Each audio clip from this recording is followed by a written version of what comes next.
Sure. Okay. Thank you. जे ऐकू येणार नाही.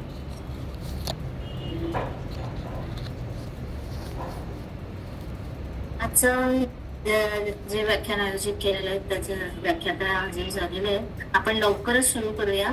पण त्यापूर्वी समजता येईल अशा प्रकारे आपण मॅनेजमेंटमध्ये जे शिवाजी महाराजांचे फंडे आहेत ते आपण सांगूया. तर अगदीच मान्य आहे, एक वेगळ्या माध्यमातून मी देखील प्रयत्न करणार आहे. कदाचित यशस्वी होईल, कदाचित अर्धयशस्वी होईल. पण सांगायला आवडेल की रामचंद्र पंत अमात्य जसं आज्ञापत्रात म्हणतात की महाराजांनी स्वराज्य हे केवळ शून्यातून निर्माण केलं. मी टी-वायच्या मुलांशी बोलताना नेहमीच सांगते की छत्रपती शिवाजी महाराजांची ओळख ही अफजल खानाचा कोथळा बाहेर काढणारा किंवा शाहिस्ते खानाची बोटं छाटणारा ही जी आहे ही तर आहेच, प्रश्नच नाही. पण मुळात शिवाजी ही एक व्यक्ती नसून ती विचारधारा आहे असं मी पहिल्यापासून मानत आले. शिवाजी महाराजांचा 50 वर्षांचा जीवनकाल किंवा त्यांचा इतिहास म्हणजे सर्वसाधारणपणे 18,306 दिवसांचा त्यांचा जो इतिहास आहे, हा इतिहास अभ्यासताना असं जाणवतं की जगभरामध्ये जे वॉरियर्स झाले ते आयदर वॉरियर्स होते किंवा ते ॲडमिनिस्ट्रेटर होते. म्हणजे ते एक उत्तम योद्धे होते किंवा ते उत्तम प्रशासक होते.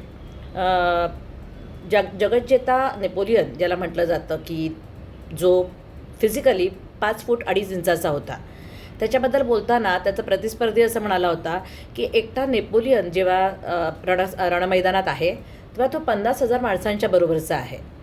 तर ह्या नेपोलियन इतकंच महाराजांचा अभ्यास जगात केला जातो आणि जसं नेपोलियनिक कोड अभ्यासलं जातं तसं महाराजांचं प्रशासन जे आहे हे आज जगभरामध्ये अभ्यासलं जातं. आणि मग ह्या प्रशासनाचं जे व्यवस्थापकीय मूल्य आहे किंवा जे मॅनेजमेंट स्किल्स आहेत त्याच्याविषयी आज जरा थोडंसं बोलण्याचा माझा कल असणार आहे. काही चूक झाली तर सांभाळून घ्या. मी मुलांना सांगताना नेहमी सांगते की एक रॉंग थिअरी जेम्स रँडॉल्फकडनं मांडली गेली होती, जो शिवाजीचा पहिला अभ्यासक मानला जातो. तो असं म्हणाला की महाराजांचा उदय हा जंगलातील वाणव्याप्रमाणे आहे.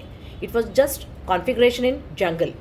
पण जेव्हा आपल्याकडच्या रानड्यांनी, महादेव गोविंद रानड्यांनी शिवाजी महाराजांचा उदय आणि विकास हा ग्रंथ लिहिला, त्यात त्यांनी असं मांडलं की शिवाजी महाराजांचा उदय हा जर वणव्यासारखा असता तर तो महाराजांच्या 50 वर्षाच्या आयुष्यानंतर संपला असता, शमला असता. पण महाराज वारले, शंभूराजांना छळ करून मारलं, राजाराम राजे झाले, ताराबाई झाल्या, पुढे शाहू झाले आणि अगदी पार पुढपर्यंत आपण इंग्रजांना म्हणजे टसल देईस्तोवर नानासाहेब पेशवे जिथे आहेत तिथपर्यंत ही जी विचारधारा राहिली. आणि आज या सकाळपासनं मी पाहते की सगळ्या सोशल मीडियावरती शिव म्हणजे शिवजन्माचं जे सगळं वादळ उठलेलं आहे. तर मग खरंच हे गारुड ही जी महिमा आहे ही इतकी वर्ष का टिकली? कारण ती एक विचारधारा आहे आणि आजही मराठी माणूस त्या विचारधारेवरती उभा आहे. आपण म्हणजे खरोखर नुसती बाह्यांग जी आहेत की आज तरुणांमध्ये मला दिसतं की चंद्रकोर लावायची, दाढी वाढवायची आणि जय भवानी जय शिवाजी करत फिरायचं. तर मी नेहमी असं सांगते तरुण वर्गाला की शिवाजीच्या बाह्यांगांचा अभ्यास करण्यापेक्षा त्यांच्या अंतरंगामध्ये झाकण्याचा प्रयत्न करा. आणि त्या व्यक्तीने इतक्या वर्षात काय केलं, म्हणजे शून्यातून विश्व निर्माण केलं म्हणजे काय, तर शिवाजी महाराजांची मूळ कपॅसिटी जी आहे, जन्माची कपॅसिटी ज्याला आपण म्हणतो, ती एक जहागीरदार पुत्र आहे. आपल्या सगळ्यांना माहिती की शहाजीराजे हे जहागीरदार होते आणि त्यांचे पुण्याखाली आणि पुण्याखाली आणि जुन्नरखाली असे 12 मावळ प्रांत होते. आणि जिजाबाईंच्या अखत्यारीमध्ये त्यांनी शिवाजी महाराजांनी प्रशासन आणि या सगळ्या ज्या गोष्टी शिकून घेतल्या.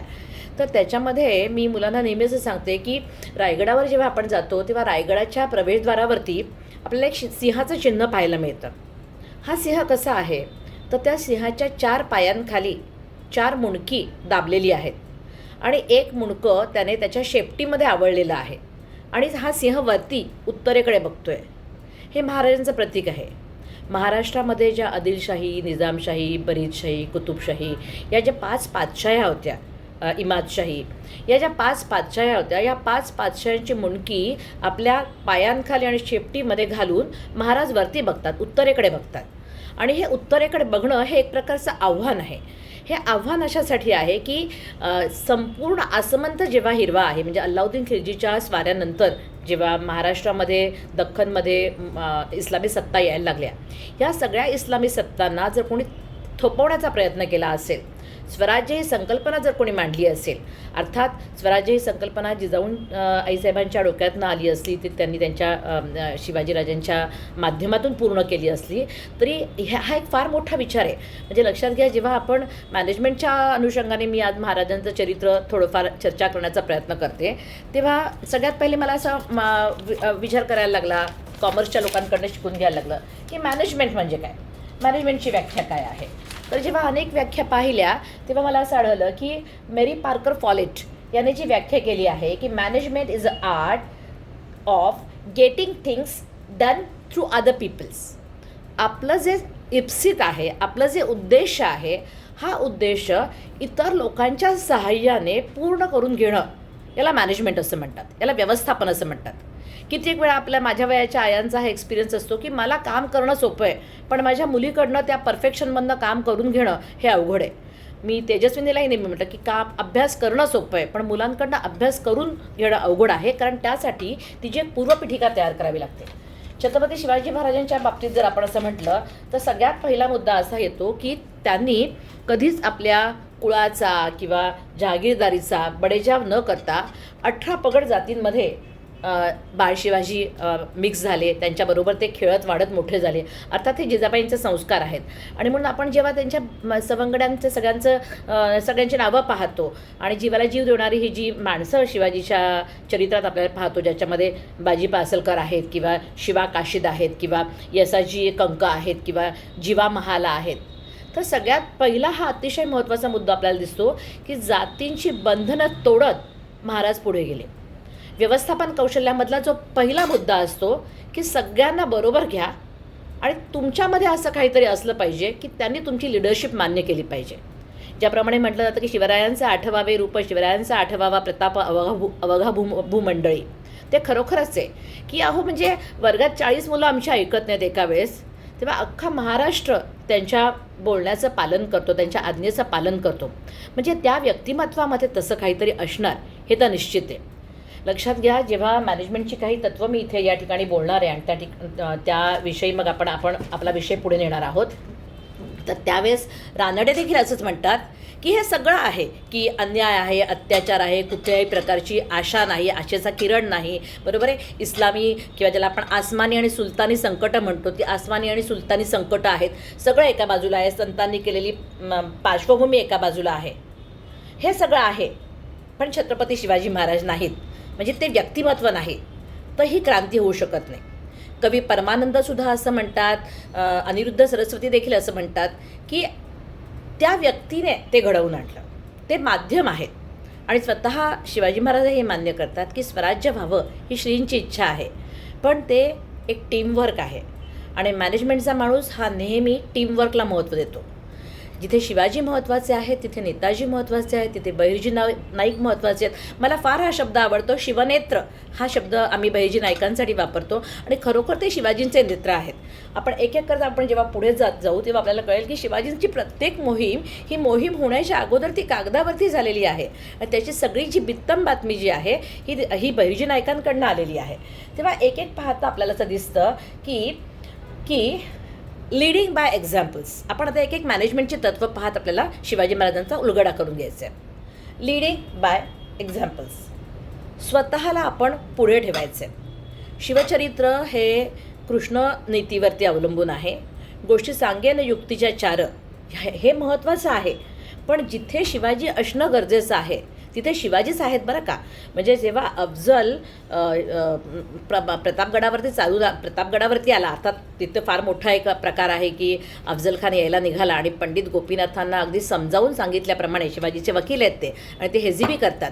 आणि हेजिबी करताना ज्याप्रमाणे सांगितलेलं आहे की शिवाजी अतिशय भ्यायलेला आहे, घाबरलेला आहे, तर तुम्ही आत या.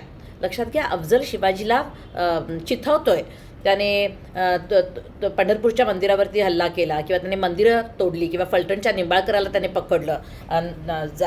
ते मेवणे आहेत शिवाजी महाराजांचे. पण शिवाजी महाराज आपली गुहा सोडून बाहेर येत नाहीत, त्याला अलगद आत येऊ देतात. त्याला अलगद आत येऊ देताना आपल्याला असं कळतं की वाईला तो आल्याच्या नंतर वाईपासून त्याला प्रतापगडापर्यंत आणण्याचा रस्ता महाराजांनी तयार करून घेतलेला आहे. या रस्त्यावरची झाडं झुडपं जंगल कापत सपाट रस्ता तयार करत खानाला अलगद आत येऊ दिला. खान चांगल्या चारित्र्याचा नाही. आपल्या मोठ्या भावाला म्हणजे संभाजीराजांना कनकगिरीच्या युद्धामध्ये त्याने मारलेला आहे आणि घोड्यानिशी यांना पकडून घेऊन येईन असं जो बडी बेगम साहेबाला म्हणतो तो खान प्रीतीभेट घ्यायला नक्की आलेला नाही आहे. पण अशा वेळेससुद्धा लीडिंग बाय एक्झाम्पल्स, मी स्वतः पुढे राहीन, असं नाही आहे की तुम लढो मैं कपडे संभालता हूँ. महाराजांचं प्लॅनिंग इतकं जबरदस्त आहे की हे भिण्याचं नाटक, हे घाबरण्याचं नाटक इथपासून आपण सुरुवात केली तर अलगद खान आत आल्यानंतर खानाची शारीरिक उंची किती असेल, खानाचं वजन किती असेल, माझी शारीरिक उंची किती आहे, माझी शारीरिक ताकद किती आहे, त्याचा सय्यद बंडा कसा आहे, माझा जिवा महाला कसा आहे, या सगळ्याची वास्तववादी जाणीव जी आहे ही महाराजांना आहे.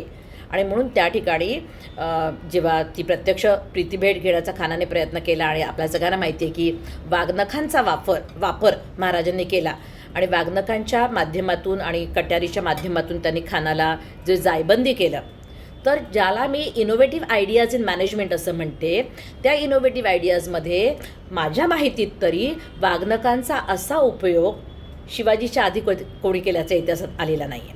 आणि वाघनखांमधलं विष हे किती पॉवरफुल असतं, ते किती दिवसांपर्यंत पॉवरफुल असतं आणि मुळात तो हात किती मागे नेऊन किती जोराने पुढे आणायचा, ह्या सगळ्याचा भौमितिक अभ्यास तिथे शिवाजी महाराजांनी केलेला आहे. म्हणजे प्रत्येक वेळेस मी पुढे नाही राहील, लीडिंग बाय एक्झाम्पल हे तत्त्व आहे. पण तसंही असताना जिथे गरज आहे तिथे महाराज मागे आलेले आहेत. म्हणजे जेव्हा आपण विशाळगडाकडे पलायनाचा प्रवास पाहतो तेव्हा पाचशे बांदल आणि महाराज जेव्हा पावनखिंडीमध्ये, म्हणजे ज्याला आधी गजापूरची खिंड म्हणतात, त्या गजापूरच्या खिंडीमध्ये अडकले गेले आणि बाजीप्रभू देशपांडेंनी त्यांना विनंती केली की लाख मेले तरी चालतील पण लाखांचा पोशिंदा जो आहे तो वाचला पाहिजे.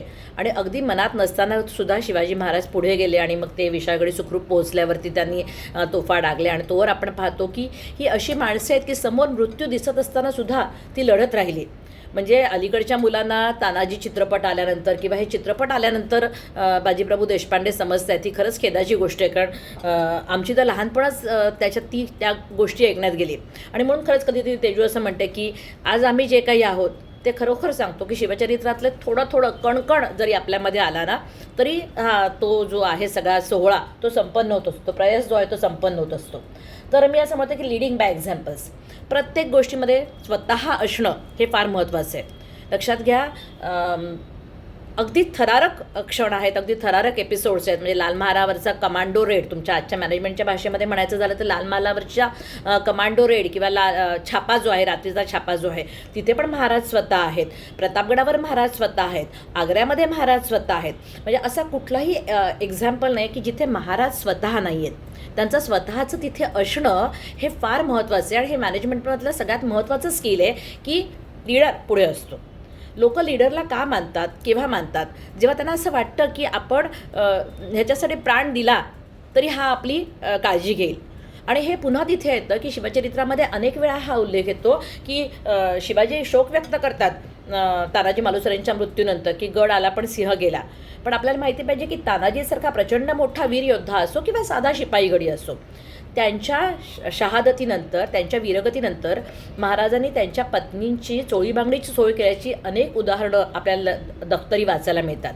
म्हणजे लीडर तो असतो जो आपल्या माणसांची काळजी घेतो. माणसं मृत झाल्यानंतर त्यांचा परिवार वाऱ्यावर पडणार नाही ना याची काळजी घेतो. त्याच्यानंतर या ठिकाणी मला थोडंसं असं बोलायचं होतं की फ्लॉलेस प्लॅनिंग, मॅनेजमेंट जर तुम्हाला सक्सेसफुल करायचं असेल तर तुमचं प्लॅनिंग, तुमचं नियोजन हे अत्यंत फ्लॉलेस किंवा ज्याला आपण बिनचूक म्हणतो मराठीमध्ये तसं असलं पाहिजे.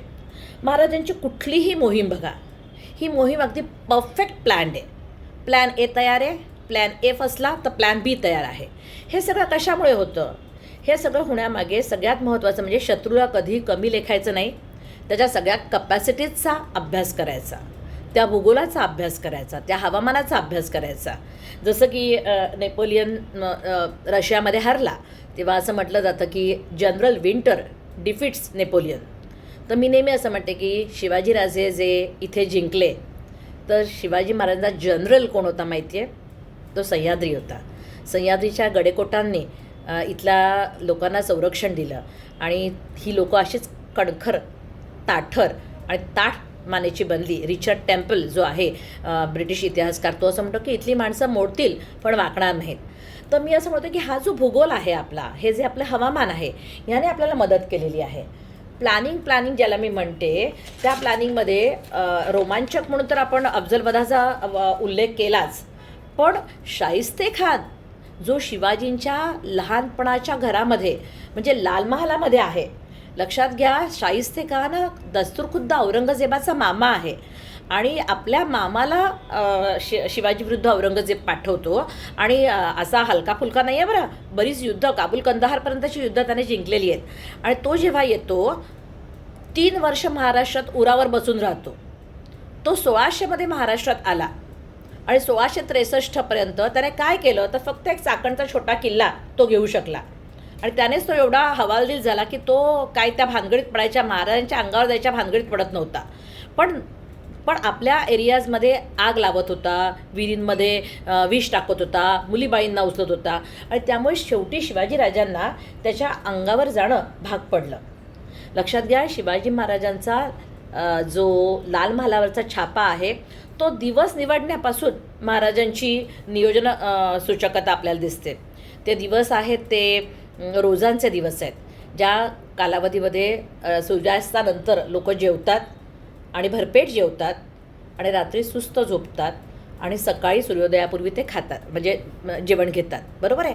तर हा रात्रीचा छापा महाराज कसे पुण्यामध्ये घुसले, त्यांनी कोणाला किती लाच दिली, त्यांनी वरातीचा वेश घेतला, हे सगळं तुम्ही स्टॅटिस्टिकली जर पाहिलं तर शाहिस्ताखानाकडे 1,25,000 शिपाई आहे. आकडे लक्षात घ्या बरं. 1,25,000च्या बिदागी समोर शिवाजी फक्त 2,000 मावळे घेऊन जातात. हा आकडा कुठेच मॅच होणारा नाही आहे. तुम्ही जर आग्रा भेट पाहिलीत तर आग्र्याला 1666मध्ये शिवाजी महाराज औरंगजेबाच्या दरबारात अडकले, नजरकैदेत पडले. अलगद बादशहाच्या जबड्यातून, दाढेतून महाराज निघून आलेले आहेत. तर तुम्ही आकडा बघा की आग्र्यामध्ये सुमारे 2,60,000 मुघल शिपाई आहेत आणि या 2,60,000 मुघल शिपायांमध्ये महाराज फक्त 600 मराठी घेऊन गेलेले होते आणि यातला एकही मराठा कामी न येता महाराज परत आलेले आहेत. हे सगळं प्लॅनिंगशिवाय होत नाही. हे सगळंच्या सगळं प्लॅनिंगशिवाय होत नाही. इथे प्लॅनिंग अतिशय महत्त्वाचं आहे आणि मी सांगितलं त्याप्रमाणे शिवनेत्र बहिर्जी नाईक शिवाजींना बित्तम बातमी देतात. मी म्हटलं की 1600 ते 1663 आपल्या उरावरती शाहिस्तेखान बसलेला होता आणि त्याने महाराष्ट्रामध्ये प्रचंड मोठी लूट केलेली होती. आमचा प्रचंड मोठा पैसा, आमचं आर्थिक नुकसान, आमचं मॉरल डाऊन त्याने केलेलं होतं आणि एकदा त्याला घाबरवला, त्याची बोटं तोडली तर त्याच्या विजयन्मारात शिवाजी राहिलेले नाही आहेत. लगेच 64ला ते सुरतेवरती चालून जातात. सुरत बेसुरत केली. सुरत ही बादशहाची दाढी आहे, त्या बादशहाच्या दाढीला हात घालणं फार गरजेचं होतं.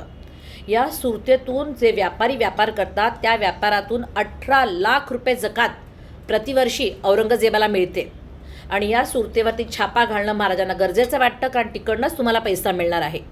पण म्हणून काही म्हणजे ज्याला आपण म्हणतो की अर्धज्ञानी इतिहासकार आहेत, ज्यांच्यामध्ये मी ओपनली नाव घेते, Jawaharlal Nehru the discovery of इंडियामध्ये म्हणतात की शिवाजी वॉज अ मिसगायडेड पॅट्रियॉट. ते पदभ्रष्ट राष्ट्रभक्त होते. तर मला तर वाटतं की त्यांना ते कळलेलंच नाही आहे. जे काय जो सगळा प्रकार आहे तो कळलेलाच नाही आहे. कारण सुरतेची लूट करण्याच्या अगोदर मोटिव्ह खूप क्लिअर होता. हे बघा, everything is fair in love and war. तर अशा ठिकाणी तुम्हाला असं दिसतं की महाराज गणदेवीच्या इथे येऊन पोहोचले, सुरतेबाहेर गणदेवी इथे येऊन पोहोचले. सुरतेची जशी संरक्षण व्यवस्था असायला हवी होती तशी इनायत खान या मुघल अधिकाऱ्याने घेतलेली नव्हती. तो भ्रष्ट होता. त्याने औरंगजेबाच्या दरबारामध्ये असे हजारो सैनिक आहेत असं दाखवलं होतं आणि होते मात्र प्रत्यक्षात खूप कमी. आणि त्यांनी शिवाजीच्या पत्राला कुठल्याही प्रकारचा रिस्पॉन्स दिला नाही. महाराजांनी सांगितलं होतं की आम्ही सुरतेत आत येणारच नाही, ही ठराविक खंडणी आम्हाला आणून द्या. कारण बहरजी म्हणजे तुम्हाला सांगते की बहरजी बोहरा, मोहनदास पारेख ते प्रचंड श्रीमंत व्यापारी तिथे राहतात. आणि बहिर्जी नाईकाने तर बातमी दिलेली होती की इतके श्रीमंतांचे वाडे आहेत, इतक्या भरलेल्या बोटी ज्या आहेत त्या लँडिंगसाठी वाट पाहतात, 2-2, 3-3 दिवस लोड अँड अनलोड व्हायला बोटी थांबून राहतात. आणि अशा वेळेस बहिर्जी महाराजांना सांगतो की कुठल्या बंगल्यामध्ये कुठे पैसे लपवलेले आहेत, जिन्याखाली लपवले आहेत का, तिजोरीत ठेवले आहेत का, घराच्या अंगणात पुरले आहेत.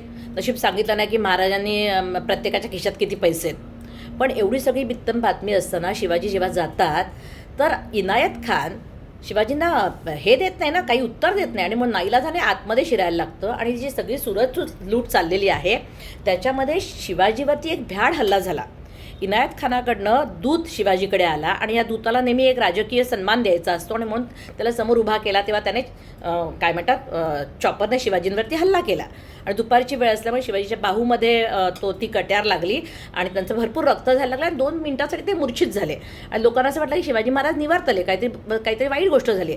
आणि म्हणून लोक चिडलेले लोक ते सुरत जाळायला लागले.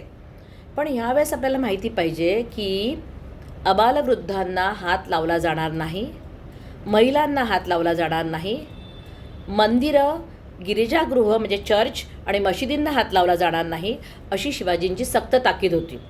तुम्ही त्या काळातली पत्र वाचा.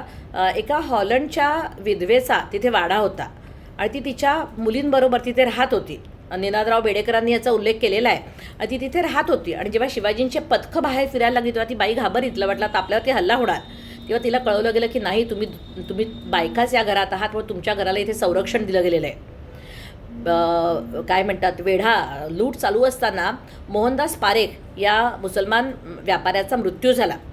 तर मृत्यू झाल्यावर त्याच्या वाड्याला तर हात लावलाच नाही, पण त्याची जी सगळी अंत्ययात्रा आहे तिथे धर्माप्रमाणे पार पाडली गेली.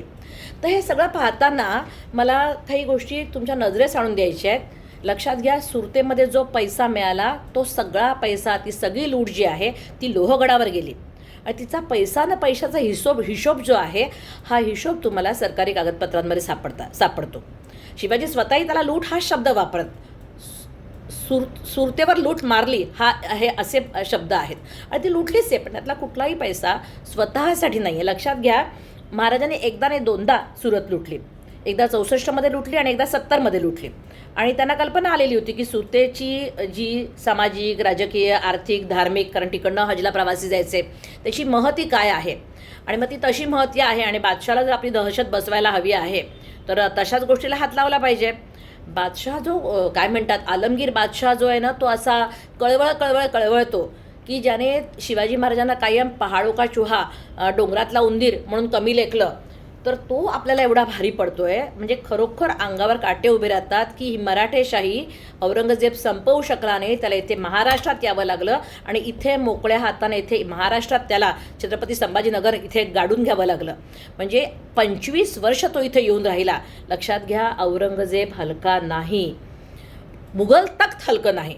मुघल तख्ताचं एकंदर सगळं पाहता खिशातनं चिल्लर पडावी ना, तसं त्यांचं भारतातलं साम्राज्य आहे. समरकंद, अफगाणा त्यांचा सगळं तिकडचा सगळा इतिहास भूगोल पाहिल्यावर आपल्याला कळतं की ते पुष्टैनी राजे आहेत आणि त्यांच्यासाठी मराठा अल्सर ठरले. आता अल्सर म्हणजे काय, तर प्रत्येकाच्या पोटात अल्सर हा असतोच, पण अल्सर हा प्रमाणाबाहेर वाढला की तो फुटतो आणि माणूस त्याच्यात मरतो. बरोबर आहे. तर शिवाजी किंवा मराठे हे औरंगजेबासाठी अल्सर ठरले. औरंगजेबाची रात्रीची झोप उडली गेली. त्या औरंगजेबाला कुठनं बुद्धी झाली आणि त्याने स्वतःला आलमगीर म्हणवून घेतलं. आलम, अख्खी दुनिया ज्याने ताब्यात घेतली आहे, जिंकली आहे, असा तो अलम दुनियेचा मालक किंवा हे. आणि त्याने त्या इराणच्या बादशाला ते आलमगीर नावाचं नवीन नाणं आणि ते सगळं पाठवलं. तर त्या इराणचा बादशाह त्यावेळेसचा शाह अब्बास तो म्हणतो, अरे बाबा तू कसला आलमगीर, एक साधा मराठा राजा जो कोणी आहे छोटा, पहाड का चुहा म्हणतात त्याला तुम्ही कंट्रोल करू शकला नाहीस. तू आलमगीर नाही, तू पिदळगीर आहेस. फार तर तुझ्या वडिलांना तू मारू शकतोस, तुझ्या भावांना तू मारू शकतोस, पण तुझ्यामध्ये काही दम नाही. हे सगळं ज्या औरंगजेबाला शिवाजीमुळे ऐकायला लागलं, त्या औरंगजेबाच्या तावडीमध्ये महाराज सापडलेले होते. मारून टाकलं असतं ना तर महाराष्ट्रात बातमी यायला पण 3 महिने लागले असते. अशा वेळेस औरंगजेब शिवाजीला सांगतो की तू इथनं अजून नॉर्थ वेस्ट फ्रंटियरवरती जा, वायव्य सरहद्द प्रांतावरती जा आणि तिकडच्या या टोळ्यांचा तू बंदोबस्त कर. शिवाजींना माहिती आहे ऑलरेडी इतके किलोमीटर मी लांब आलेलो आहे, अजून लांब गेलो तर मेला तर साप मेला, नाही तर काठी मोडली, याला काय जाते, हा त्या टोळ्यांचा बंदोबस्त करायला मला पाठवतोय, मेला तर टोळ्या मेला, नाही तर मी मेलो. त्यामुळे महाराजांना नाटक करावं लागलं. पण पुन्हा प्रश्न येतो की हे नाटक, दवा, दुव्याची गरज, ते पेटारे पाठवा, पण औरंगजेब अर्थसहाय्य करतोय ना त्याला. ती जी मेवा मिठाई जाते ती औरंगजेबाच्या पैशाने जाते. म्हणजे हा विश्वास निर्माण केला गेला की महाराजांचं आजारी पडण्याचं नाटक आणि ते सगळं तुम्ही वाचन करा की त्यांची जमानत रामसिंगाकडनं म्हणजे रद्द करून घेतली आणि अचानक ते तसे तिथनं मस्तपैकी हिरोजी फर्जंद, पुन्हा एकदा सांगते, फर्जंद हा शब्द दासीपुत्रासाठी वापरला जातो. हिरोजी फर्जंद हे शहाजीराजांचे दासीपुत्र होते आणि ते शिवाजीसारखेच दिसायचे आणि अगदी शिवाजींचा कडा घातलेला असा हात दिसेल अशा प्रकारे हिरोजी फर्जंद तिथे झोपले आणि नंतर मदारी मेहतर आणि हिरोजी फर्जंद सगळे तिकडनं पळून निघाले. बरोबर आहे. हे सोपं नाही आहे ना, हे सोपं अजिबात नाही आहे. निश्चितपणे तिथे काही टॅक्टिक्स महाराजांना वापरायला लागल्या आणि तेव्हाच महाराज तिथनं सुखरूप निसटू शकले. मी नेहमी शिवाजी महाराजांच्या रॅशनल दृष्टिकोनावरती किंवा बुद्धिप्रामाण्यवादावरती जोर देते. इथे आत्ता जितके सगळे लोक जमलेले आहेत, कुणीतरी आपल्या जिवंत मुलाचं श्राद्ध घालू शकेल का हो? कारण श्राद्ध, पिंडदान या कल्पना सगळ्या धर्माशी आणि भावनेशी जोडलेल्या आहेत. पण महाराजांनी शंभूराजांमागचा पाठलाग सुटावा आणि औरंगजेबाला हे पटावं की शंभूराजा वारलेला आहे आणि म्हणून महाराजांनी शंभूराजांचा जिवंतपणे श्राद्ध घातलेलं आहे. म्हणजे ही रॅशनॅलिटीची, वैचारिकतेची मला असं वाटतं की अत्युच्च पातळी आहे की माझा मुलगा जर मला जिवंत मिळायला हवा असेल तर त्याचं खोटं खोटं का होईना पण मी श्राद्ध घातलं पाहिजे. म्हणजे हे सगळं जेव्हा मी पाहते तेव्हा मला असं दिसतं की मॅनेजमेंटमधलं प्रत्येक प्रिन्सिपल महाराजांनी आपल्या प्रत्येक मोहिमेमध्ये काय म्हणतात अंगीकारलेलं दिसतं. डिव्हिजन ऑफ वर्क, श्रमविभागणी, प्रॉपर श्रमविभागणी त्या ठिकाणी करावी लागते. जेव्हा जेव्हा आपण महाराजांची युद्ध पाहतो तेव्हा ती ज्या अशी अत्यंत विषम संख्येने होतात. म्हणजे पलीकडे फार मोठ्या दुपटीने तिपटीने मोठ्या असलेल्या संख्येच्या सैन्याबरोबर आपल्याला युद्ध करायचं आहे आणि आपल्याकडे काय आहे तर आपल्याकडे गनिमी कावा आहे. जेव्हा जेव्हा आपण म्हणजे महाराजांची लिगसी शोधायचा प्रयत्न करतो तेव्हा महाराजांना त्यांच्या वडिलांकडनं आणि मलिकंबरकडनं आलेला जो गनिमी काव्याचं तंत्र आहे त्याचा उल्लेख केला जातो. अरे पण गनिमी कावा करताना तुम्हाला प्रॉपर डिव्हिजन ऑफ वर्क करावं लागतं की कोण कुठे असणार, कुठल्या वेळेस कोण येणार. म्हणजे नेताजींचं आणि शिवाजी महाराजांचं जे वितुष्ट झालं की तुम्ही वेळेवर आला नाहीत, त्या ठिकाणी वेळेवर पोचला नाहीत. म्हणजे प्रत्येक गोष्ट ही त्या वेळेस झाली पाहिजे. प्रत्येकाने कुणी काय करायचं हे नियोजन ठरलेलं असतं. त्या प्लॅनिंगप्रमाणेच काय म्हणतात काम व्हावं लागतं. आता इथे कसं आहे की मी असं म्हटलं की लीडिंग बाय एक्झाम्पल्स किंवा शिस्त आणि अनुशासन. शिक्षा ही कधी, कुणाला, कशी झाली पाहिजे याचे ना काही स्वराज्यात नियम आहेत. मला आठवत नाही मी बाबासाहेबांच्या व्याख्यानामध्ये की निनादरावांच्या व्याख्यानामध्ये ऐकलं आहे, एकदा 70 वर्षाची म्हातारी पेढे वाटत होती. तर लोकांनी पेढे घेतले आणि म्हणे काय कशासाठी, अलीकडच्या काळातली गोष्ट आहे, का पेढे वाटताय? म्हणजे 16व्या वर्षी माझ्यावर बलात्कार झाला होता, ती केस कोर्टात चालू होती आणि आज त्या पाप्याला शिक्षा मिळाली म्हणून मी पेढे वाटते. आता या सिस्टीमला हसावं की रडावं? रांजाच्या पाटलाची गोष्ट नेहमी सांगितली जाते की 16 वर्षाचा शिवाजी रांजाच्या पाटलाला शिक्षा देतो कारण त्याने एका स्त्रीशी बदअमल केलेला आहे आणि या बदअमलाची शिक्षा जी आहे ही जिजाबाईंच्या काळापासून चौरंगाची शिक्षा आहे. लक्षात घ्या बरं तुम्ही की जे स्त्रियांशी संबंधित गुन्हा करतील, रेप तर फार पुढची केस झाली हो, विनयभंग किंवा ज्याला कुठल्याही प्रकारच्या आजच्या काळामध्ये सेक्शुअल हॅरासमेंट म्हटलं जातं, ती कुठल्याही प्रकारचा गुन्हा जर केला जातो तर त्याला शिक्षा एकच आहे, चौरंगा म्हणजे तुमचे हे 2 हात डोपरापासनं आणि 2 पाय गुडघ्यापासनं कापून टाकणे. अनेक वेळा तुम्हाला दिसतं की जिजाबाईंच्या सेविकेला रंगोत्रिमल कुलकर्णी यांनी बलात्कारित केलं आणि हा रंगोत्रिमल जावळीला जाऊन लपला आणि जावळीच्या मोऱ्यांनी त्याला आश्रय दिला. महाराजांनी स्पष्ट सांगितलं होतं माझा गुन्हेगार तुझ्या इथे येऊन आश्रयाला राह, त्याला माझ्या ताब्यात दे. तर जेव्हा दिलं नाही, अर्थात जावळीवर का आक्रमणं केली ह्याला अनेक कारणं आहेत, पण one of the major cause की रंगोत्रिमल तिकडे जाऊन लपलेला होता. आणि शिक्षा म्हणजे परत परत माझ्या डोक्यामध्ये वारंवार ते सगळे विषय येतात की जेव्हा शिवाजीराजे दक्षिण दिग्विजयाहून परत येत होते तेव्हा मल्लम्मा म्हणजे बेलवडीची जी राणी आहे ती शिवाजी महाराजांना अपोज करायला लागली. तर शिवाजी महाराजांनी आपले एक सरदार पाठवलं की बेलम्माचा काय म्हणतात हे कर, बंदोबस्त कर. तर जेव्हा तो महाराजांचा सरदार तिकडे गेला, दुर्दैवाने आता मला नाव रिकलेक्ट होत नाही आहे, तर त्याने तिचा बंदोबस्त करताना तिची छेड काढली, तिच्या स्त्रीत्वाचा अपमान केला. आणि जेव्हा तिने अशा प्रकारची तक्रार शिवाजीराजांकडे केली तेव्हा तिथल्या तिथे त्याचे डोळे काढले गेले. म्हणजे शिक्षा, अनुशासन, शिक्षा किंवा ज्याला आपण म्हणतो ना ती कधी द्यायची, किती द्यायची, त्याला एक त्याला माप असतं ना. कधीची तरी शिक्षा कधीतरी दिली तर त्याला काही होत नसतं. स्वराज्यामध्ये शिक्षेचे निकष आहेत आणि ती तात्काळ दिली जात असते. आणि हे मला असं वाटतं की त्यांच्या मॅनेजमेंटचं एक अतिशय महत्त्वाचा धागा आहे. जेव्हा आपण शिक्षा, अनुशासन, डिसिप्लिन असं म्हणतो तेव्हा अनेक वेळा आपल्याला ती कथा सांगितली जाते की वेषांतर करून शिवाजी महाराज एकदा रात्री किल्ल्यावर गेले होते आणि किल्लेदाराला सांगितलं किल्ल्याचा दरवाजा उघड. तेव्हा तो म्हणाला की नाही, महाराजांचा हुकूम आहे की एकदा सूर्यास्त झाला की किल्ल्याचा दरवाजा उघडला जाणार नाही. महाराज त्याला सांगत राहिले, अरे माझ्या मागनं शत्रू येतोय, हे येतोय, ते येतोय. म्हणजे काहीही असू दे, तुझ्या शत्रूचा आम्ही बंदोबस्त करू, पण किल्ला हा सूर्योदयाच्या पहिल्या किरणालाच उघडला जाईल, दरवाजा हा पहिल्या किरणालाच उघडला जाईल. लक्षात घ्या, ह्या सगळ्या गोष्टी आहेत ना की ही शिस्त, हे अनुशासन. जेव्हा शिवाजींना काय वाटलं असं की स्वतः राजा पण जेव्हा त्यांना सांगतोय की दरवाजा उघडा तेव्हाही तो उघडला जात नाही आहे. भले मला तुम्ही नंतर हत्तीच्या पायी द्या, पण ती राजाची आज्ञा आहे.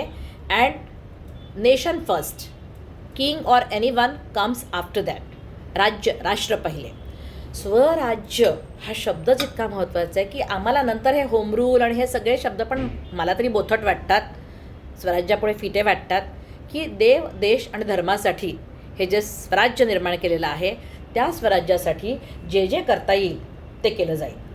स्टेनलेस कॅरेक्टर हा एक अतिशय महत्त्वाचा मुद्दा. चारित्र्यावरती एक छोटासा डागसुद्धा नाही. म्हणजे नेपोलियनबरोबर तुलना करतात तर तेही चुकीचंच आहे. कारण तेजस्विनी आणि या इतिहासाच्या अभ्यासकांना माहिती आहे की नेपोलियनचा जेव्हा राज्याभिषेक होता आणि पोप येणार होता आणि तो नेपोलियनच्या डोक्यावरती हे ठेवणार होता, मुकुट ठेवणार होता, तर त्याला आपल्याला एवढी घाई, त्याने घाईघाईने गेला आणि तो मुकुट घेतला आणि आपल्याच हाताने तो आपल्या डोक्यावर ठेवला. तर तो म्हणाला की I found the crown of France lying in the gutter. I put it with my sword and keep it on my head. म्हणजे फ्रान्सचा राजमुकुट मला गटारीत पडलेला मिळाला, तो मी तलवारीने उचलला आणि माझ्या मस्तकावर ठेवला. गागाभट्टांच्या आशीर्वादाची वाट पाहणारे छत्रपती शिवाजीराजे एका बाजूला आहेत आणि असं बोलणारा नेपोलियन हा दुसऱ्या बाजूला आहे. प्रत्येक व्यक्तीची एक जागा असते, तिचं ते महात्म्य असतं, तिचं ते मोठेपण असतं, ते तिला द्यावंच लागतं. बरोबर आहे. आणि राजपद किंवा काय म्हणतात राज्याभिषेक ही काळाची गरज आहे. म्हणजे हिंदूंना विसर पडला आहे की हिंदू राजा होऊ शकतो. आणि आपल्या राज्याला वैधानिक रूप देण्यासाठी आणि कुठेतरी औरंगजेबाला या गोष्टीची ताकीद देण्यासाठी की हिंदू राजे होऊ शकतात, यासाठी तो राज्याभिषेक तिकडे आहे. आणि ते सगळं कॅरेक्टर आहे ना, ते जे सगळं म्हणजे शिवरायांसारखा राजा होणं नाही. म्हणजे आलम जगतामध्ये एकमेव राजा आहे की ज्या दरबारामध्ये बायका नाचल्या नाहीत, ज्याला अर्थात किती झालं तरी कल्याणच्या सुभेदाराची सूत हे प्रकरण बखरकारांनी घुसडलेलं आहे. हे जरी मला माहिती असलं तरी नितांत प्रेम आहे माझं त्या कथेवरती की कुठलीही सुंदर महिला पाहिल्यावरती ज्याला आपल्या आईची आठवण येते त्याच्या चारित्र्याबद्दल काय बोलावं. बरोबर आहे. तर अर्थात मी हेही पुन्हा एकदा इथे नमूद करू इच्छिते की कुठल्याही अस्सल कागदपत्रांमध्ये, कुठल्याही रुमालांमध्ये कल्याणच्या सुभेदाराच्या सुनेची घटना त्या ठिकाणी नाही, पण अनेक बखरकारांनी मात्र ती सांगितलेली आहे. पण शिवाजींचे विवाह जे राजकीय गरजेतनं झालेले आहेत तेही आपण लक्षात घेतो. पण ज्यांच्या चारित्र्यावरती एक साधा टिपकासुद्धा नाही, म्हणजे औरंगजेब सुद्धा शिवाजींच्या मृत्यूनंतर म्हणतो की हे देवा, स्वर्गाचे दरवाजे उघडे ठेव, की असा थोर राजा येतो आहे की ज्याने मला खूप शिकायला मिळालं. बरोबर आहे. तर त्यामुळे स्टेनलेस कॅरेक्टर हा मला एक मुद्दा तिथे घ्यायचा होता. Organisation and empowerment. शेवटी स्वराज्य काय आहे?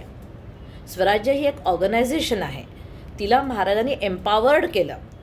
अष्टप्रधान मंडळ शिकवताना आम्ही सांगतो की हे डेमोक्रेसीचं काय म्हणतात बीज आहे तुम्हाला तिथे. अष्टप्रधान मंडळ म्हणजे मी सहज असं सर्च केलं की मोरोपंत पिंगळे अमात्य यांचा पगार सालाना 40 लाख आजच्या रुपयांप्रमाणे पडतो. आणि हे सगळे जे आहेत हे सगळे पगारी नोकर आहेत. कारण सैनिक किंवा प्रशासन हे पगारावर चालतं. आणि अष्टप्रधान मंडळामध्ये जी कलेक्टिव्ह रिस्पॉन्सिबिलिटी आहे, म्हणजे तह करताना सगळ्यांनी तो तह वाचायचा आहे वगैरे, हे सगळं जे आपल्याला दिसतं. अर्थात तेजस्विनीला पण आवडतं, मी नेहमी हे वाक्य म्हणते की अष्टप्रधान मंडळ हे छत्रपती शिवाजींना सल्ला देण्यासाठी त्या ठिकाणी आहे. हे वाक्य माझं पहिलं वाक्य असतं. आणि माझं दुसरं वाक्य लगेच हे असतं की हा सल्ला ऐकणे छत्रपतींवर बंधनकारक नाही. कारण त्या ठिकाणी प्रबुद्ध हुकुमशाही आहे. राजे हे जाणते राजे आहेत आणि त्यामुळे ते आपल्या मंत्र्यांचा खूप आदर करतात, विश्वास टाकतात, त्यांना एम्पॉवर करतात, त्यांना कलेक्टिव्ह रिस्पॉन्सिबिलिटी देतात. पण ते कुठल्याही मंत्र्यांच्या मृत्यूनंतर केवळ तो त्यांचा मुलगा आहे म्हणून त्याला मंत्रिपद देत नाहीत. म्हणजे आपल्याकडे पार प्रतापराव गुर्जरांपासनं वेडाद मराठी वीर दौडले सात सारखी आपली काय म्हणतात अहमिका आहे.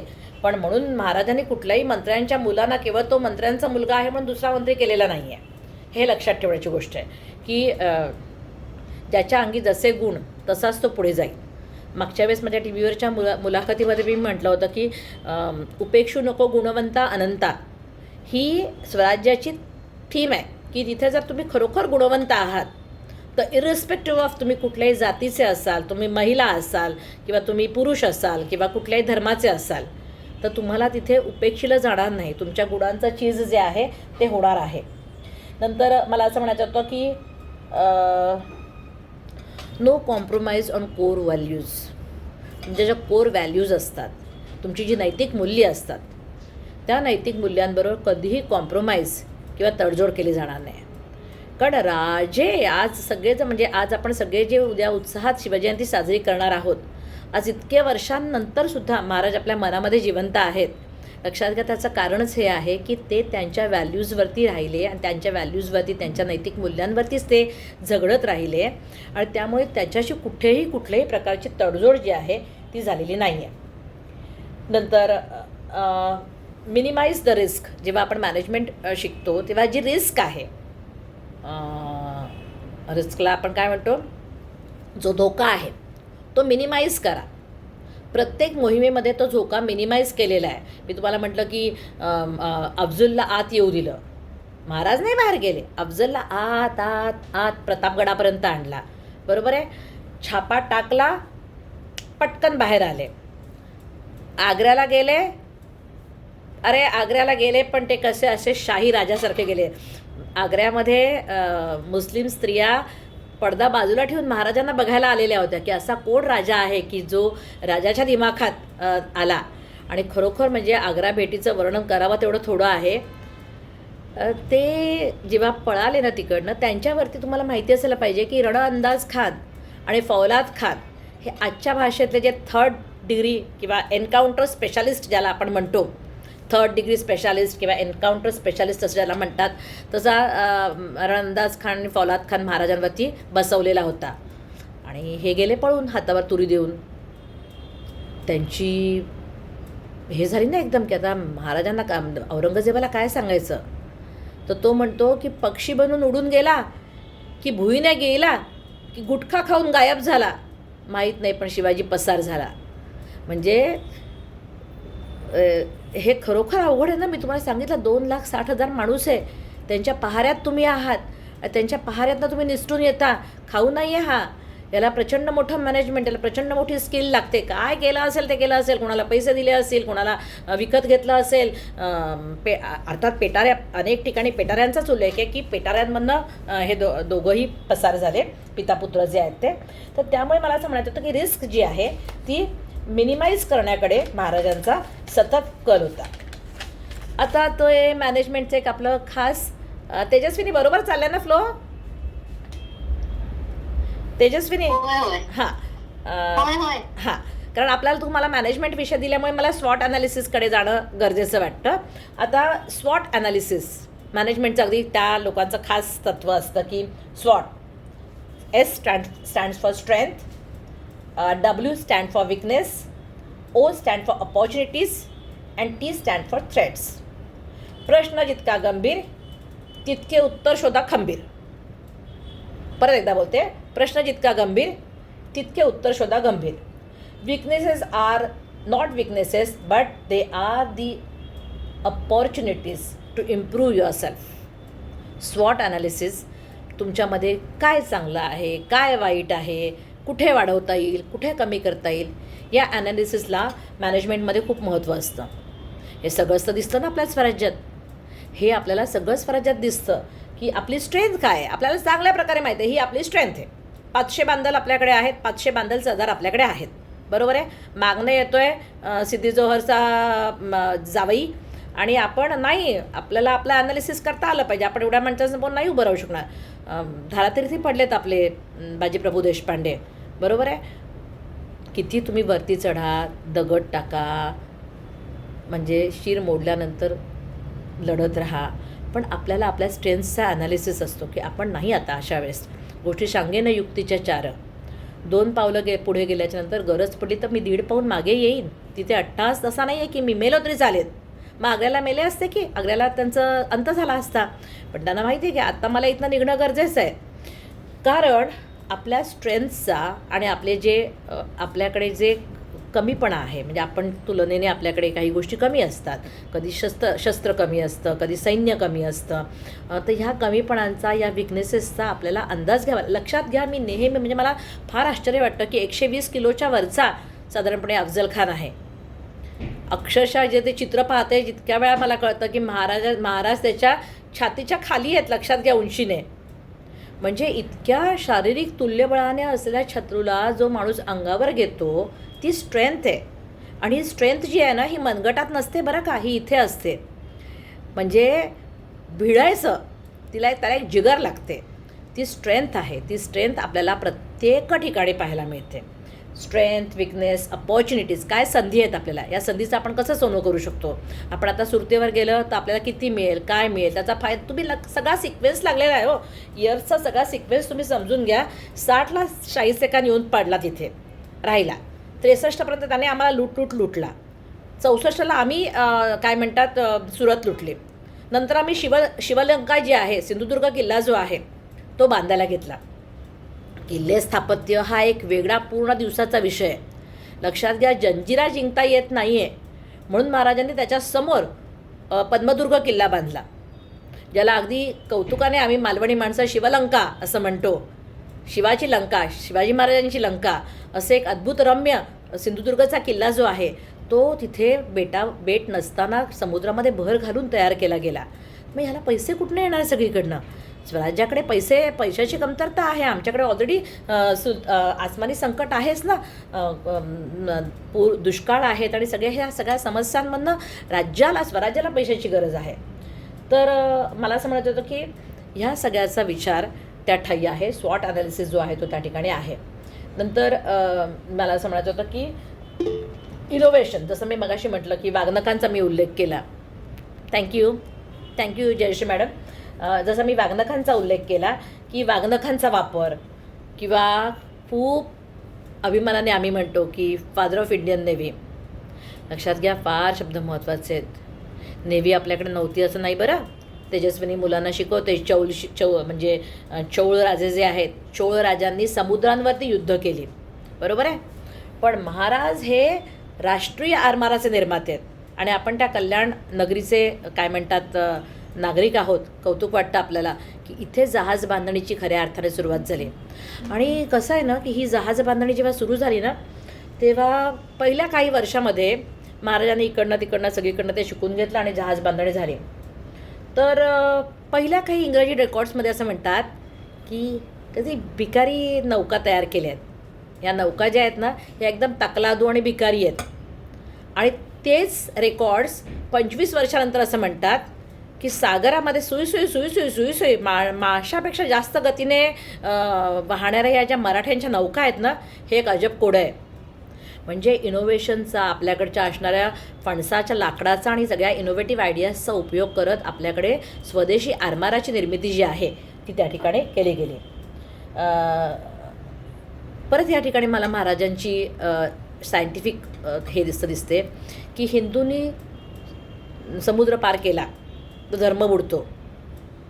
महाराजांनी कर्नाटक मोहीम जेव्हा हातात घेतली तेव्हा समुद्रमार्गे गेले, समुद्र वापरला, काही हिंदू धर्म वगैरे बुडला नाही. म्हणजे innovative ideas with rational thinking that is very rare. म्हणजे यशवंती घोरपड होती का? घोरपडीचा वापर केला गेला का? बरोबर आहे. वाघनखांचा वापर का, कसा, कधी, कुठे केला गेला? बरोबर आहे. ह्या सगळ्या युद्धातल्या इनोव्हेटिव्ह आयडियाज आहेत. आता हे आपले गिरीश कांबळे ना का ते शस्त्रास्त्र प्रदर्शनवाले, त्यांचं तुम्ही बघा प्रदर्शन. कासवांच्या पाठीपासनच्या मोठ्या मोठ्या ढाली आपल्याला पाहायला मिळतात. म्हणजे सगळ्या प्राणी आणि वन्यजीवांचा केलेला उपयोग आपल्याला त्या ठिकाणी पाहायला मिळतो. आणि एक प्लॅन जो आहे ना त्याची पुनरावृत्ती तुम्हाला पुढे दिसत नाही. कुठल्याच गोष्टीची पुनरावृत्ती, चूक झाली ना तरी चुकीची पुनरावृत्ती नाही. लक्षात घ्या. म्हणजे मी नेहमी मुलांना शिवचरित्र सांगताना सांगते की हे माझ्या डोक्यातनं गेलं, सांगते की शिवाजी आयुष्यात एकदा का होईना पण पुरंदरच्या वेड्यात हारले. मिर्झाराजे जयसिंग हे असे मस्त छान तयारीतच आलेले होते. आणि शेवटी तोही एक राजपूत राजा आहे, जरी मुघलांकडनं आलेला असला तरी. मिर्झा या नावामुळे माझं सुरुवातीला कन्फ्युजन व्हायचं लहान असताना फार, पण त्यांना तो किताब मिळालेला आहे. आणि मिर्झाराजे जयसिंग आले आणि त्यांनी सगळा त्या इतिहास भूगोलाचा अभ्यास केला. आणि हा असा पुरंदर किल्ला, तो जोड किल्ला आहे, त्याला बाजूला वज्रगड आहे, तर वज्रगडावरती तोफा चढवल्या तर ते जाईल आणि त्या मारल्या जातील आणि हे तेन आणि पुरंदर पडेल, हे सगळं माहीत होतं. त्या धूर्त औरंगजेबाने तुमच्या मिर्झाराजे जयसिंगांबरोबर दाऊद खान आणि दिलेर खान पण बांधून दिलेले होते. तर नेताजी पालकर त्याहून वरचढ, त्यांनी दाऊद खान आणि दिलेर खानामध्ये भांडणं लावून दिली, वेढा तोडायचा प्रयत्न केला, हे केलं ते केलं, पण शेवटी तो किल्ला महाराजांना सोडावा लागला. महाराज किल्ला सोडत आहेत. इतिहास, जयसिंग एकदम इतिहासाने तयार. हा माणूस किल्ला सोडतो आहे म्हणतो आणि रात्रीच्या रात्री मागच्या मागे पसार होतो. पन्हाळगड, विशाळगड. तसं व्हायचं नाही. किल्ला जोवर सरेंडर होत नाही, महाराज जोवर समोर येत नाही तोवर तसाच कडक बंदोबस्त राहील. अजिबात नाचगाणं करायचं नाही. बरोबर आहे. महाराज समोर आले, गळाभेटीला बोलवतील, अजिबात गळाभेटीला जायचं नाही. यांची गळाभेट डेंजरस असते. यांच्या गळाभेट घ्यायची नाही. लांब अंतरावर बसायचा, तह करायचा, तह लादायचा. ज्यांनी पुरंदरच्या तहाचा नीट अभ्यास केला आहे त्यांना माहिती आहे. माझं नेहमीचं वाक्य असतं की महाराज लढाईत हारले पण कागदावर जिंकले. 23 किल्ले द्यायचे आहेत ना, दिले. तुम्हाला काय कळतं आहे महाराष्ट्रात किल्ले कुठले आणि कुठले मोठे आणि कुठले छोटे छोटे किल्ले दिले आणि मोठे स्वतःकडे ठेवले. म्हणजे ताणू द्यायचं नाही. जर ताणलं, तो वेढा आणखीन ताणला तर अजून आपले शत्रू जे आहेत ते येतील आणि ह्याला भेटतील. आणि म्हणून तुम्हाला माहिती आहे की नंतर त्यांनी काही काळापुरता मादण्णा आणि अक्कण्णाच्या बरोबर कुतुबशहाबरोबर मैत्री तह केलेला होता. कारण एकाच वेळेस आपण या सगळ्यांशी लढू शकणार नाही याची पुरेपूर ॲनालिसिस त्यांना होतं. आणि म्हणून मिर्झाराजे जयसिंगांबरोबरचा केलेला तह तुम्हाला असं दर्शवतो. खेडेकर मॅडम प्लीज बंद कराल माईक. सुरेश खेडेकर माईक बंद करता.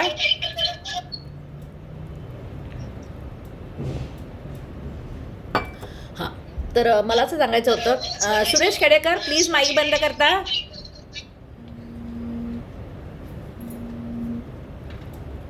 जरा माईक बंद करा प्लीज. मॅडम सुरू करा. बंद केले. हां. तर मी ना काय सांगत होते की पुरंदरचा तह हा कागदावरचा विजय आहे. पण त्यातली एक जी न लिहिलेली अट होती की पुरंदरचा तह झाला, महाराजांचा पराभव झाला, महाराजांनी मनसबदारी घेतली नाही तर आपल्या मुलाला शंभूराजाला पंचहजारी मनसबदार केलं आणि त्या पंचहजारी मनसबदाराला घेऊन मी स्वतंत्र राजा आग्र्याला आलमगीराच्या वाढदिवसाचं अभिष्ट चिंतन करायला येईन हे कबूल करावं लागलं. ती एक अलिखित अट आहे त्या तहातली. आणि महाराज आग्र्याला गेले आणि मग पुढचं सगळं आपण ऐकतोच आहोत, आपल्याला माहिती देखील आहे. पण मग प्रत्येक ह्याच्यामध्ये तुम्हाला पॉलिसी ही वेगळी दिसते. जे मोऱ्यांच्या बाबतीत वापरलं ते सिद्दी जोहरच्या बाबतीत वापरलं नाही. जे सिद्दी जोहरच्या बाबतीत वापरलं ते लाल महालात वापरलं नाही. जे लाल महालात वापरलं ते आग्र्याला वापरलं नाही. म्हणजे प्रत्येक वेळेस नवीन गोष्टी, नवीन युद्धतंत्र, नवीन आयडियाज आपल्याला त्या ठिकाणी पाहायला मिळतात. त्यानंतर मला उल्लेख करायचा होता एक थोडासा असा की संपूर्ण शिवचरित्रामध्ये ज्याला खूप महत्त्व दिलं जातं ते म्हणजे शिवाजी महाराजांचं स्त्रीदाक्षिण्य. आणि ते वादातीत आहे. म्हणजे ज्या गोष्टीला दुसरं कोणी त्या ठिकाणी उभंच राहू शकत नाही. कारण अगदी नेपोलियन म्हटलात काय किंवा जुलियस सीझर म्हटलात काय, कोणाचंही व्यक्तिगत आयुष्य किती छान होतं हे आपल्याला माहिती आहे. त्यामुळे छत्रपती शिवाजी महाराजांचं चरित्र हे म्हणजे आता मला खास ते मला बोलायचं आहे या ठिकाणी, ते मी बोलणारच आहे की शिवाजी महाराजांचं चरित्र ज्याने अत्यंत सुंदर वर्णन केलं कविभूषण. आपल्याला सगळ्यांना माहिती आहे की कविभूषणाचं जे काव्य आहे ते शिवाजी महाराजांच्या प्रतिमेला म्हणजे योग्य न्याय देणार आहे. आणि परत आता इथे या ठिकाणी मला एक गोष्ट सांगायची आहे की भारतातली अशी एकही भाषा नाही की याच्यामध्ये शिवाजीविषयी लिहिलं गेलं नाही. मी आता हे सगळं म्हणजे लेक्चरची तयारी करत असताना मला सापडलं की ओहम राज्याच्या मध्ये आपल्याकडे कशा बकरी असतात ना तेजू, तशा त्यांच्या गुरंजा असतात, गुरंजा.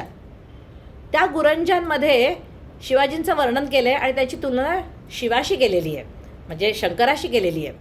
आणि छत्रसाल आणि आपल्याला ते तर सगळं माहिती आहे, छत्रसालांचा आदर्श आहेत शिवाजीराजे.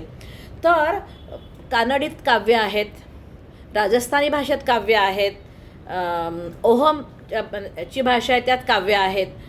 तर आणि भूषण तर तुम्हाला माहिती आहे, भूषण शिवाजी महाराजांच्या प्रेमात आहे. आणि माझ्या व्याख्यानाचा शेवट कसा करावा हा जेव्हा मी विचार करते, मी नेहमी ते म्हणत असे की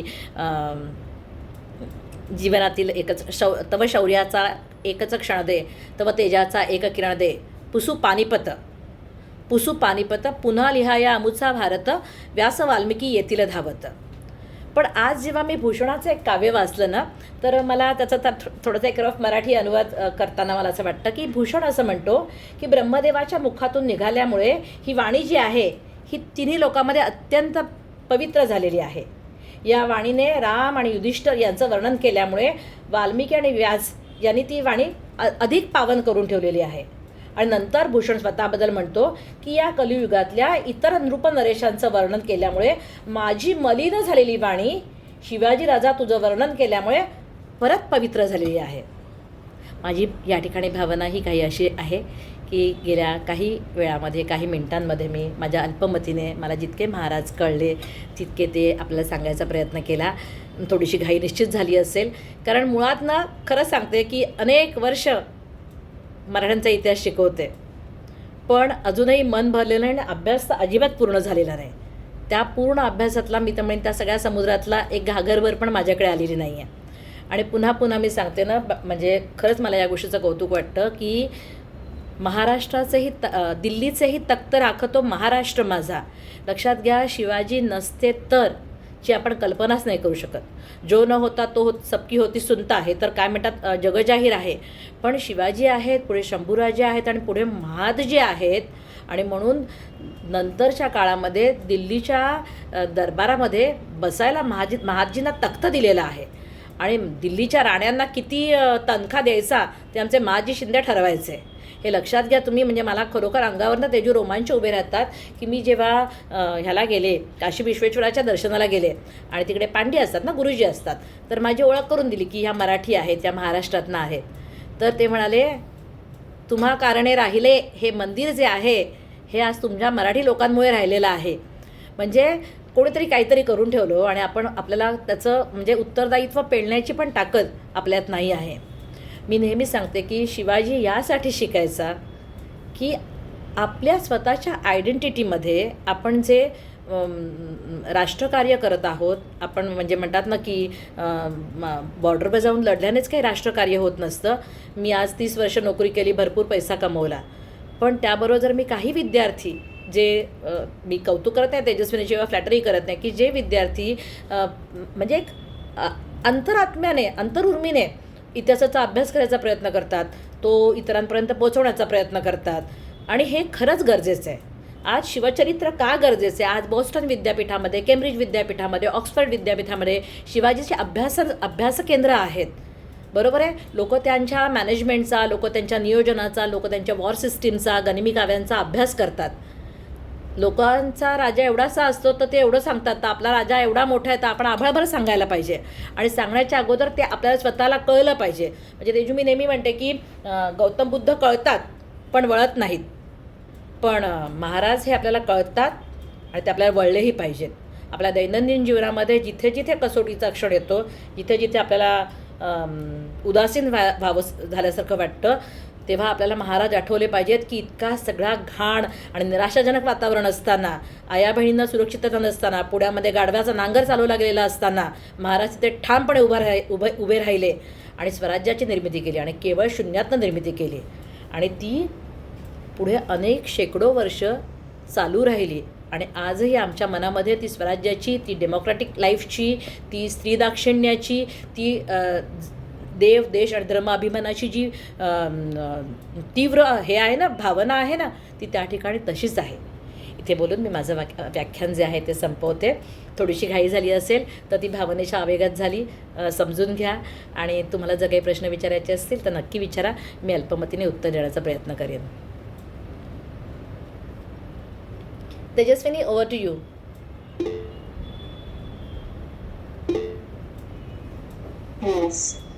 थँक्यू मॅडम. पुन्हा एकदा असं वाटतं की तुमच्या वर्गात बसली आणि खूप छान वाटली. वसुधा मॅडम.